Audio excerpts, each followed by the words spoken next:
Salut tout le monde, c'est Quentin. Aujourd'hui, gros setup comme vous pouvez le voir, mais on n'est pas au studio, on est chez Hémisphère. Allez, c'est parti.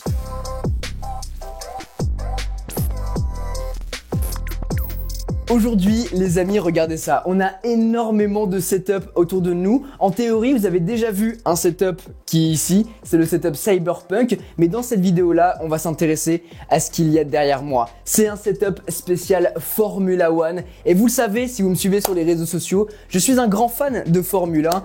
Et je suis toutes les courses, j'adore ça. Mais surtout, j'ai jamais pu vivre une vraie expérience dans une Formule 1 finalement. Mais là, c'est ce qu'on va pouvoir faire directement avec cette petite installation que les copains de chez Hémisphère ont pu créer. D'abord, ce qu'on peut présenter avant ça, c'est ce qu'ils ont pu faire. Ils ont créé un boîtier customisé, c'est le Torque de chez Antec avec, regardez, ce panneau en verre qui a été finalement personnalisé par Hémisphère. Et du coup, on a une config Asus à l'intérieur avec une 3080 et dans un boîtier hyper original, je trouve, qui va bien avec l'univers de la Formule 1. Pour parler un petit peu de matos, on va avoir tout ce qui est Razer en termes de souris, en termes de clavier, en termes de casque aussi. C'est tous les derniers produits finalement de chez Razer que je vous mettrai directement dans la description.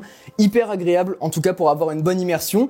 Et ensuite, du coup, je vous parlais de Hoplite, qui est une marque française en plus de ça, qui fait ses sièges qui sont hyper confortables. Le siège est bien évidemment réglable, donc moi je suis petit donc je l'ai avancé au maximum, mais voilà, je peux le reculer si jamais vous êtes grand. On peut l'avancer au maximum et on va avoir du coup deux accessoires supplémentaires. Je vous parlais du support écran, on va aussi avoir ce petit bras déporté pour pouvoir avoir accès au clavier et à la souris.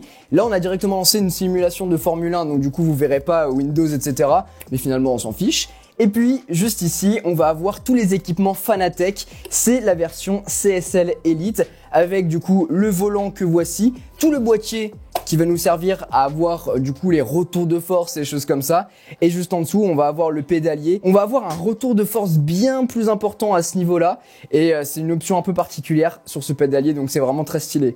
Donc au final, on a vraiment une configuration incroyable pour être immergé. Si je me mets comme ça et on vous avait fait des images, on est vraiment trop bien dedans. Et ce que je vous propose, c'est qu'on s'avance au maximum. On se cale avec un petit casque.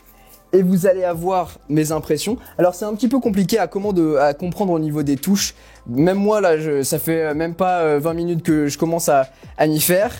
Et là regardez ça, je suis bien. On va pouvoir accélérer. On est sur le circuit de Barcelone. Attention. Oh là là, quel départ. C'est incroyable. Oh, Giovinazzi vient de me la mettre.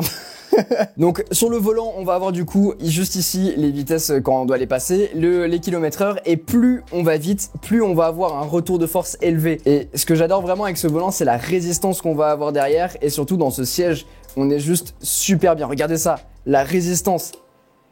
C'est une dinguerie. Ce qui est surtout intéressant avec ce genre de configuration, c'est la place que ça prend dans un setup. Au final, dans cette pièce qui est plutôt étroite, on peut le dire, ça prend pas tant de place que ça. Et au final, si on veut vraiment s'immerger, et même dans un salon, si on est vraiment fan, ça passe plutôt bien. Après, c'est modulaire, du coup, on va pouvoir rajouter des écrans. On peut mettre un écran comme ici, comme joue actuellement Mathieu, ou bien alors, on va pouvoir avoir 3 écrans si on a envie. C'est vraiment hyper modulaire, et c'est vraiment ça que j'apprécie avec ce genre de setup, c'est que tout est personnalisable comme on veut. Si vous n'avez pas les moyens d'avoir un volant Fanatec, vous pouvez prendre une autre marque. Enfin bref, il y a énormément de combinaisons possibles, et là, actuellement, comme c'est le cas et comme j'ai pu y jouer, on est vraiment dans une immersion totale et c'est vraiment ça qui est génial. C'est que à partir du moment où on se pose dans le cockpit, on n'a plus envie d'en sortir. Là, j'ai dû m'extirper à l'extérieur pour venir vous tourner la séquence. Et regardez-moi, vraiment, je suis impressionné par le volant, quoi. Ce retour de force qu'on peut avoir, ça nous donne vraiment une sensation de vérité dans notre gameplay. Au final, on parlait de la place occupée par ce genre de setup, et bien on est globalement sur du pareil au même avec un setup traditionnel avec un écran, sa chaise, son bureau,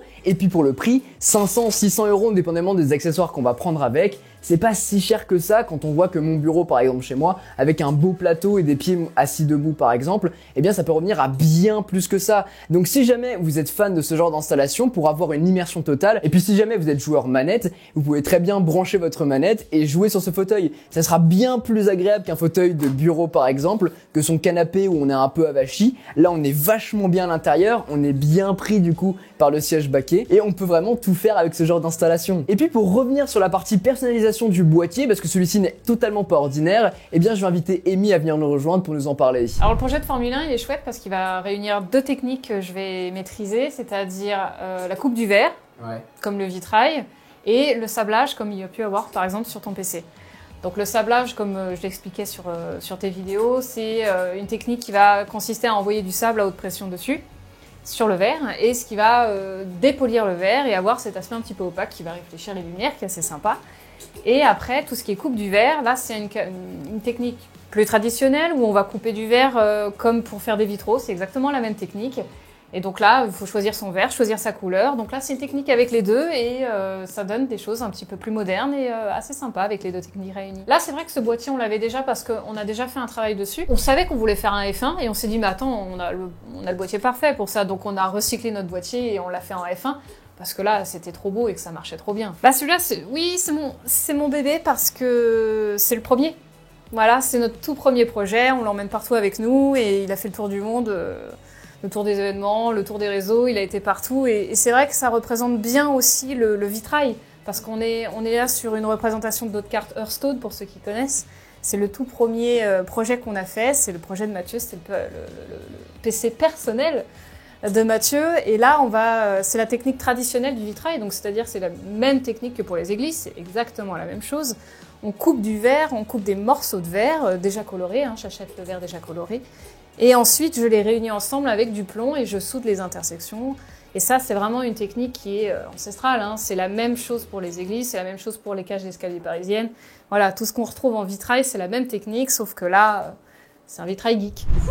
De retour au studio les amis, mais quelle expérience de dingue! Encore un énorme merci à Hémisphère de nous avoir accueillis dans leur studio pour pouvoir vous tourner cette vidéo un peu plus embarquée autour de leur cockpit F1.